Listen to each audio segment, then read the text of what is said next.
Hello friends, welcome back to my channel Vandana's boutique. तो friends, आज मैं शोल्डर और आर्म होल चार्ट आप लोगों को शेयर करने जा रही हूँ। और ये जो फुल शोल्डर और आर्म होल मैं आप लोगों को बता रही हूँ, ये मेरे कस्टमर के अकॉर्डिंग है, क्योंकि मैंने जितने भी अभी तक ब्लाउज बनाए हुए हैं, जो भी मेजरमेंट मेरे पास आए हैं, उनके हिसाब से मैं ये आप लोगों को फुल शोल्डर कितना होना चाहिए और आर्म होल कितना होना चाहिए, ये आप लोगों को बताऊँगी। अभी तक मेरे पास जो भी साइजेज आए हुए हैं, उनके हिसाब से मैंने सभी मेजरमेंट लेके रखे थे। तो मैंने जो शोल्डर और आर्म होल का मेजरमेंट लिया हुआ है, वही चीज़ें मैं आप लोगों के साथ शेयर कर रही हूँ। और ये 90 से 95% तक आपका काम करेगा। अब 5% कहाँ पे काम नहीं करेगा, वो थोड़ी देर में मैं आप लोगों को बताऊँगी। जब भी हम ब्लाउज या ड्रेस की कटिंग करते हैं, तो हम 3 तरीके से कटिंग करते हैं। या तो हमें डीप नेक के हिसाब से कटिंग करना पड़ता है, कई लोगों को कॉलर के हिसाब से बनाना है तो कॉलर नेक के हिसाब से कटिंग करते हैं, या बोट नेक बनाते हैं तो बोट नेक के हिसाब से कटिंग करते हैं। अब इन सभी तरीक़ों को कटिंग करने से पहले हमें बॉडी का सही शोल्डर और आर्म होल पता होना चाहिए, तभी हम बोट नेक, कॉलर नेक और डीप नेक की सही तरीके से कटिंग कर पाएंगे। तो आज की वीडियो में मैं आप लोगों को बताने वाली हूँ 28 साइज से 50 साइज तक आप फुल शोल्डर कितना ले सकते हैं और आर्म होल कितना ले सकते हैं। तो अब हम आज की वीडियो शुरू करेंगे। अगर आज की वीडियो आपको पसंद आई तो वीडियो को लाइक कीजिएगा, ज़्यादा से ज़्यादा लोगों को शेयर ज़रूर कर दीजिएगा, जिससे कि और भी लोगों की हेल्प हो सके। तो यहाँ पर साइड में मैंने एक साइज का कॉलम बनाया है, एक फुल शोल्डर और एक आर्म होल का। तो यहाँ पर मैं अभी जो मेजरमेंट आप लोगों को बता रही हूँ, ये मैंने मेरे क्लाइंट्स के मेजरमेंट देख के ही आप लोगों के लिए निकाला हुआ है। और ये आपके 90 से 95% तक पूरा परफेक्ट काम करेगा, लेकिन 5% काम नहीं करेगा, क्योंकि सभी का बॉडी स्ट्रक्चर अलग अलग रहता है। इसके लिए ये 5% लोगों को काम नहीं कर पाता है। अब 5% लोगों में ये कहाँ पर काम नहीं करता है, वो मैं आप लोगों को बताती हूँ। क्योंकि मेरे पास भी कुछ ऐसे कस्टमर्स आते हैं, जैसे कई लोगों का हैवी ब्रेस्ट रहता है और उनका आर्म होल का मेजरमेंट बहुत कम रहता है। कई बार बस साइज कम आता है तो आर्म होल का मेजरमेंट ज़्यादा आता है। तो ऐसी सिचुएशन में हमें फॉर्मूला निकालने के बाद हमें उसमें प्लस या माइनस करना पड़ता है। अब कहाँ पर माइनस करना है, कहाँ पर प्लस करना है, ये सब हम दूसरी वीडियो में सीखेंगे। तो ये सब चीज़ करने से पहले हमें फुल शोल्डर और आर्म होल का मेजरमेंट पता होना चाहिए, तभी हम सही तरीके से फॉर्मूले से अपना मेजरमेंट निकाल सकते हैं। तो यहाँ पर मैंने साइज़ लिखे हुए हैं। 28 साइज से हम स्टार्ट करेंगे और लास्ट हमारा 50 रहेगा, क्योंकि इससे ऊपर के मेजरमेंट बहुत कम रहेंगे, ज़्यादातर मेरे पास भी नहीं आते हैं। 46 साइज़ तक मेरे पास अभी तक के मेजरमेंट आए हुए हैं। ऊपर के 3-4 मेजरमेंट मैं आप लोगों को ऐसे ही आइडिया से बता दे रही हूँ, क्योंकि लगभग उसी के पास में उसका शोल्डर और आर्म होल आएगा। तो सबसे पहले 28 साइज ये बहुत कम आते हैं, और देखा जाए तो टीनेजर में ये साइज़ ज़्यादातर होता है। तो यहाँ पे हम शोल्डर का मेजरमेंट 13.5 इंच का ले सकते हैं। 13.5 यहाँ पे हम फुल शोल्डर लेंगे 28 साइज़ के हिसाब से। अब मेरे पास 29 साइज़ का एक ब्लाउज आया था, उनका शोल्डर का मेजरमेंट मैंने 14 इंच लिया था। अगर आपका साइज़ 29 इंच है तो आप 13.5 भी शोल्डर ले सकते हैं, 14 इंच भी चल जाएगा। 30 साइज़ के हिसाब से 14 इंच का शोल्डर लेंगे, और 32 साइज़ के हिसाब से भी हम 14 इंच का ही शोल्डर लेंगे, क्योंकि 30, 32 जो ये साइज़ आते हैं, इसमें ज़्यादातर 14 इंच का ही शोल्डर रहता है। अब नेक्स्ट साइज़ में आते हैं 34 साइज़। 34 साइज़ में हमारा 14 इंच का भी हम शोल्डर ले सकते हैं, कई बार 14.5 का भी शोल्डर आता है। तो मैं यहाँ पे 14.5 का शोल्डर बताऊँगी। 36 साइज़ में यहाँ पर भी 14.5 का शोल्डर लेंगे। यहाँ पर आपको बिल्कुल भी डाउट करने की ज़रूरत नहीं है, क्योंकि ये मेरे रेगुलर कस्टमर के ही मैंने साइजेज लिए हुए हैं, और मैंने सारी बिल बुक्स निकाल के ये साइज़ के शोल्डर और आर्म होल आप लोगों को बता रही हूँ। और ये जो नंबर है ना, इसी में मेरे इवन नंबर ये आपको दिखाई दे रहे हैं, लेकिन मेरे ऑड नंबर भी आते हैं। 29 का भी मेरे पास कस्टमर है, 31 का भी है, 35 का भी है, 37 का भी है। बहुत बार आप लोग ने देखा होगा 39 साइज़ का भी मेरा कस्टमर है, 41, 43। तो इनके अलावा बीच के जो भी साइज आते हैं मेरे पास सभी कस्टमर हैं। तो इनकी वीडियोज़ भी मैंने चैनल में अपलोड करके रखी हैं, आपने देखी होंगी। यहाँ पर 38 साइज़ के हिसाब से हम जो शोल्डर लेंगे, यहाँ पे हम 15 इंच का शोल्डर लेंगे। और 39 साइज़ का मेरा जो कस्टमर है उनका शोल्डर का मेजरमेंट 15 इंच भी है और एक कस्टमर का 15.5 भी है। तो सभी का बॉडी अलग अलग रहता है, तो थोड़ा सा मेजरमेंट इधर उधर होगा ज़रूर। अब 40 साइज़ के हिसाब से मैं यहाँ पे 15 इंच का ही शोल्डर लूँगी, क्योंकि 40 में ज़्यादातर 15 इंच ही आते हैं और कई लोगों का 15.5 भी रहता है। 42 साइज़ के हिसाब से यहाँ पे मैं 15.5 का शोल्डर लूँगी। अभी एक कस्टमर का मेरा 15.5 था, एक का 15 इंच का ही शोल्डर था, तो यहाँ पे हम 15.5 लिखेंगे। 44 साइज़ के हिसाब से 16 इंच का शोल्डर हम यहाँ पे लिखेंगे। कई बार 15.5 भी आता है या कई लोगों का 16.5 भी हो सकता है। 46 साइज़ के हिसाब से मैं यहाँ पे 16.5 का शोल्डर लूँगी, क्योंकि जैसे जैसे साइज़ बढ़ता है ना उनके शोल्डर भी ब्रॉड रहते हैं।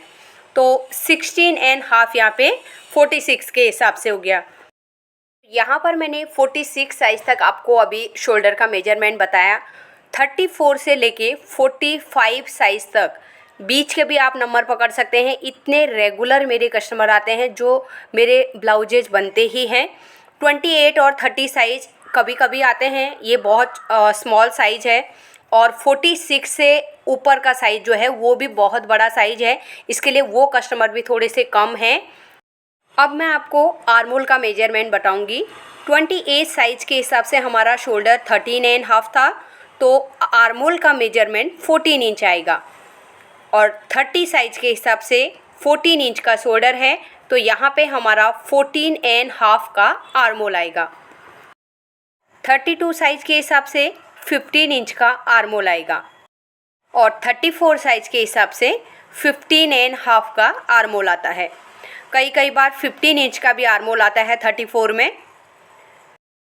अब नेक्स्ट आता है 36, तो 36 के हिसाब से 16 इंच का आर्मोल आएगा। अब यहाँ पर 36 के हिसाब से मेरा एक कस्टमर का 16.5 भी आया हुआ है। 35 में 15.5 का भी आर्मोल आया हुआ है और एक कस्टमर का 35 में 16 इंच का भी आर्मोल है। थोड़ा बहुत बॉडी के हिसाब से किसी का भी मेजरमेंट थोड़ा बहुत चेंज होगा, बहुत ज़्यादा चेंज नहीं आता है। ½ इंच या 0.25 इंच का ही फ़र्क रहता है। नेक्स्ट साइज़ है 38, इसके हिसाब से हम यहाँ पे 17 इंच का आर्मोल लेंगे। अगर यहाँ पे आपका 38 की जगह 39 आता है तो उसके हिसाब से आप 17 इंच का भी आर्मोल ले सकते हैं। मेरे जो कस्टमर आए थे उनका 17.5 का आर्मोल आया था। 40 साइज़ के हिसाब से 17.5 का आर्मोल लेंगे और 42 के हिसाब से हमें रखना है। अब यहाँ पर मैं एक चीज़ आपको बताती हूँ, 40 से ऊपर का जो साइज़ आता है ना, ये हैवी साइज़ में गिने जाते हैं, क्योंकि जितना हमारा ब्रेस्ट का साइज़ बढ़ता है ना, तो ज़रूरी नहीं है सभी का आर्मोल का मेजरमेंट भी बढ़ेगा। कई बार कुछ ऐसे साइज आते हैं जब हैवी ब्रेस्ट रहता है तो आर्मोल बहुत कम आता है। मैंने जो स्टार्टिंग में आप लोगों को बताया था 5% लोगों में काम नहीं करता है, तो यहीं पर ये साइज जो आ रहे हैं हमारे 40 से ऊपर के, इन साइज़ों में ही हमारे आर्मोल के मेजरमेंट में प्लस माइनस करना पड़ता है। अगर आपका फुल ब्रेस्ट का मेजरमेंट ज़्यादा है तो हम जब फॉर्मूला निकालते हैं तो उसके बाद कई बार हमको माइनस करके भी आर्मोल की लेंथ का मार्किंग करना पड़ता है। और कई बार ब्रेस्ट साइज कम आने की वजह से आर्मोल का मेजरमेंट ज़्यादा होता है, तो फिर हमें वहाँ पे प्लस करके आर्मोल की लेंथ के लिए मार्किंग करना पड़ता है। तो इन सब चीज़ों को ध्यान में रखते हुए हमें आर्मोल की मार्किंग करनी पड़ती है। नेक्स्ट साइज है 42, इसके हिसाब से 18 इंच का आर्मोल आएगा। 44 साइज़ के हिसाब से 18.5 इंच का आर्मोल आएगा और 46 के हिसाब से 19 इंच का आर्मोल आएगा। 48 के हिसाब से 19 इंच भी आ सकता है, 19.5 भी आ सकता है या 18.5 भी आ सकता है। ज़रूरी नहीं है साइज़ बढ़ रहा है तो आर्मोल भी बहुत ज़्यादा बढ़ेगा। एक ब्लाउज मेरे पास आया था जिनका फुल ब्रेस्ट का मेजरमेंट 40 था और उनका आर्मोल का मेजरमेंट मैंने बॉडी में 19.5 लिया हुआ था। तो छोटे साइज़ में भी बहुत बार आर्मोल का मेजरमेंट ज़्यादा आ सकता है और हैवी साइज़ में आर्मोल का मेजरमेंट कम आ सकता है। इसलिए 40 से लेके 50 के बीच में जो भी मेजरमेंट आते हैं उनका कभी आर्मोल कम या कभी आर्मोल ज़्यादा या कभी शोल्डर कम भी आता है। इसके लिए हमें बॉडी मेजरमेंट लेना ज़रूरी है। 50 साइज के हिसाब से यहाँ पर हमारा 20 इंच का आर्मोल आएगा। तो यहाँ पर आप 46 से ऊपर का शोल्डर भी देख सकते हैं, क्योंकि पहले मेरा वहाँ पे कैमरा थोड़ा सा क्रॉस था तो नीचे के 3 साइज दिखाई नहीं दे रहे थे। 46 साइज के हिसाब से हमने 16.5 का शोल्डर लिया हुआ है। 48 के हिसाब से 17 इंच और 50 के हिसाब से भी 17 इंच का हमने शोल्डर लिया हुआ है। तो यहाँ पर आज मैंने फुल शोल्डर और आर्मोल चार्ट आप लोगों को बता दिया है। अगर आप कई बार नहीं ले पाते हैं शोल्डर का मेजरमेंट या आर्मोल का मेजरमेंट नहीं ले पाते हैं, तो जिस साइज़ का आप ब्लाउज या ड्रेस कटिंग कर रहे हैं उसके हिसाब से आप यहाँ पर से शोल्डर या आर्मोल का मेजरमेंट देख सकते हैं। तो इस शोल्डर आर्मोल चार्ट को आप नोट डाउन करके रख सकते हैं। जब भी आप कटिंग करेंगे तो आप उसमें से देख सकते हैं। तो आने वाली वीडियोज़ में मैं और भी चार्ट आप लोगों को शेयर करूंगी, जैसे डीप नेक के अकॉर्डिंग हमें शोल्डर कितना रखना चाहिए, आर्मोल कितना डाउन करना चाहिए, सभी साइजेज के हिसाब से shoulder to dart length, apex to apex length और प्रिंसेस कट में कितना डार्ट रखना है, आर्मोल में कितना डार्ट देना है या कटोरी वाले ब्लाउज में हमें कितना डार्ट लगाना है। तो बहुत सारे मैं चार्ट आप लोगों के लिए प्रिपेयर कर रही हूँ। तो नए साल में आप लोगों के लिए बहुत सारी वीडियोज़ लाने वाली हूँ। स्टार्टिंग से आप सिलाई कैसे सीख सकते हैं, ब्लाउज कोर्स और ड्रेसेस कोर्स मैं आप लोगों के लिए बना रही हूँ। तो जितना मैंने अभी तक पूरा सीखा हुआ है वो सभी चीज़ आप लोगों के साथ शेयर करूँगी। तो अभी तक आप लोगों ने काफ़ी मुझे सपोर्ट किया, आगे भी मुझे इसी तरीके से आप लोगों के साथ और सपोर्ट की ज़रूरत पड़ेगी और मैं भी जितना मैंने सीखा हुआ है वो सब कुछ आप लोगों को शेयर करने की कोशिश करूँगी। तो इतना सपोर्ट देने के लिए आप लोगों को दिल से धन्यवाद देना चाहूँगी। तो आज की वीडियो यहीं पे हम लोग समाप्त करेंगे। अगर आज की वीडियो आप लोगों को पसंद आई तो वीडियो को लाइक कीजिएगा, ज़्यादा से ज़्यादा लोगों को शेयर ज़रूर कर दीजिएगा। और आने वाली वीडियोज़ में मैं आप लोगों को हॉल्टर नेक ब्लाउज की कटिंग और स्टिचिंग शेयर करने वाली हूँ। उसके बाद एक वीडियो मैं आप लोगों के साथ शेयर करूंगी हैवी साइज़ में जब आपका आर्मोल का मेजरमेंट कम रहता है कैसे उसकी आप कटिंग करेंगे, आर्मोल के मेजरमेंट को हैवी साइज़ में कैसे आप एडजस्ट करेंगे। तो इसका मैं वीडियो ही आप लोगों के साथ शेयर करूंगी और ये कोई कस्टमर का वीडियो नहीं है, ये मैं आप लोगों को एक रिक्वेस्ट के हिसाब से बताने वाली हूँ। हैवी साइज़ में आर्मोल कम आता है तो कैसे आप उसको परफेक्ट तरीके से कटिंग कर सकते हैं। तो मिलते हैं एक नई वीडियो के साथ में। Thanks for watching.